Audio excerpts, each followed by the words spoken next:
Solidarity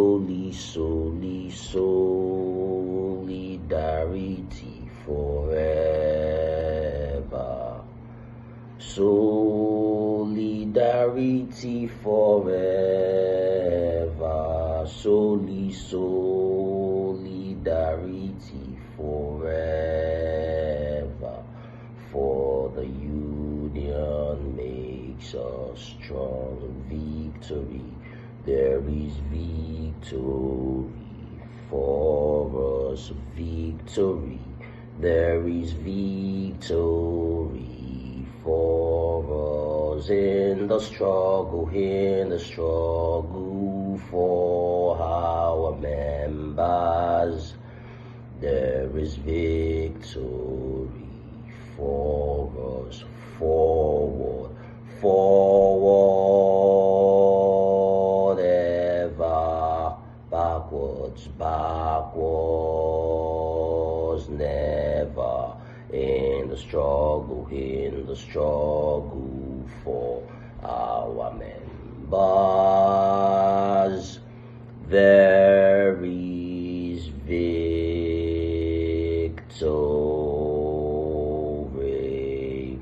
He Soweto, he Africa, he Soweto, Aluta continua, Victoria Asata, great Houghton, great of the greatest Houghton, together we are stronger. So I have decided to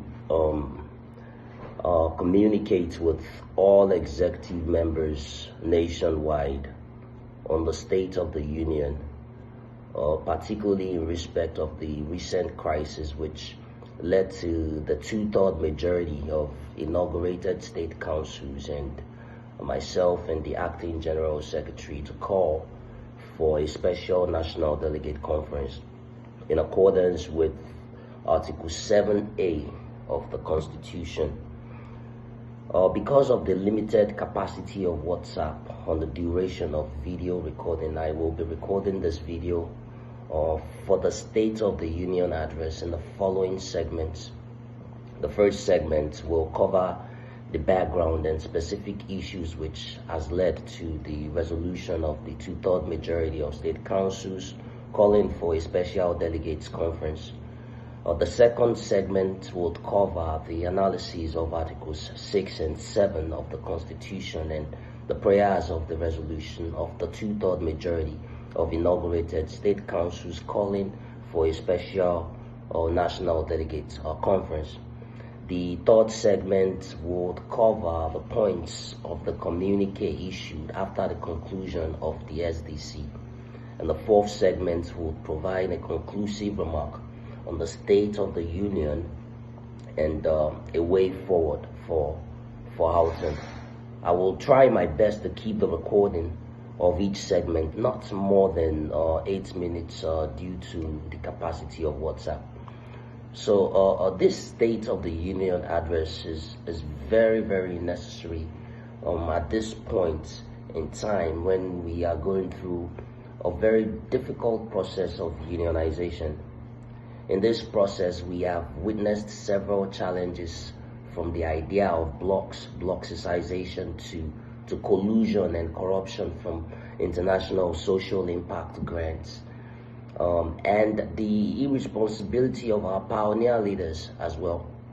So first, I'll go over the idea of what I have termed blockicization, the idea of blocks, which emanated from the perspective of principal officers from appointments during amalgamation when we first came together. This later extended deeply into the inauguration of states, especially during the inauguration of Lagos, Oyo, and the FCT and Kano.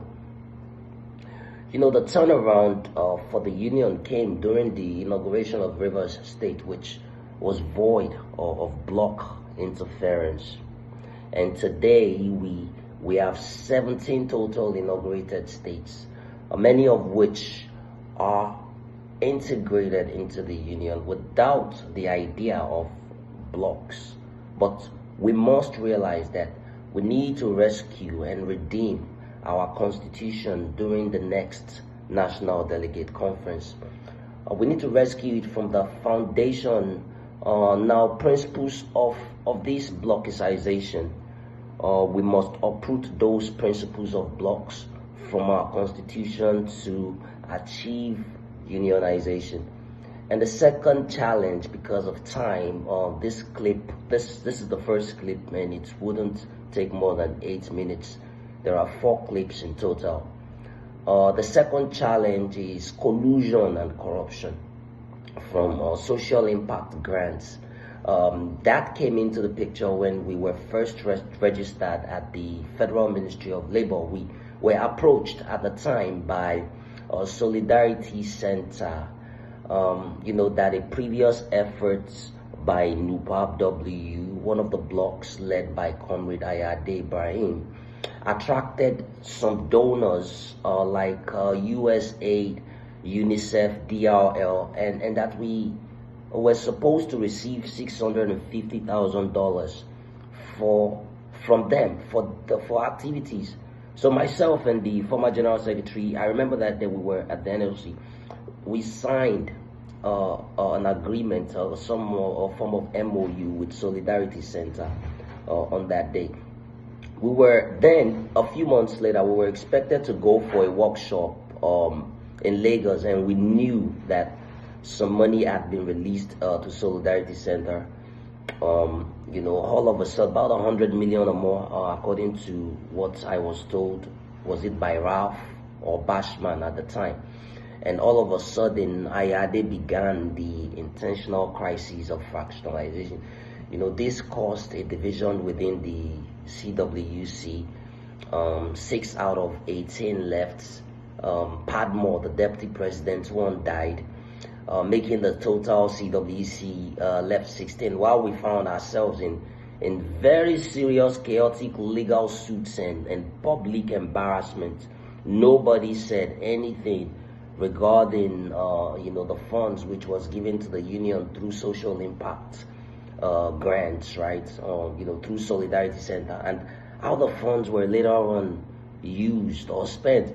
But we continued at the level of the union to build structures in the process, while IADE concentrated on its fraction integrity out. And so that the fractionalization that resulted from collusion of social impact grants affected the Lagos State Council, where some members left, the vice chairman and the secretary of the council left. It affected the Kano State Council, causing disagreements amongst some of the council members, because their appointments into elective position was based on the concept of blocks. So far I have addressed blockization. I have also pinpointed fractionalization resulting from corruption and collusion from social impact grants. The third thing I would like to address within this introductory segment is the irresponsibility of our pioneer leaders. On this note, we have witnessed greed, intimidation, jealousy, political tussle for the position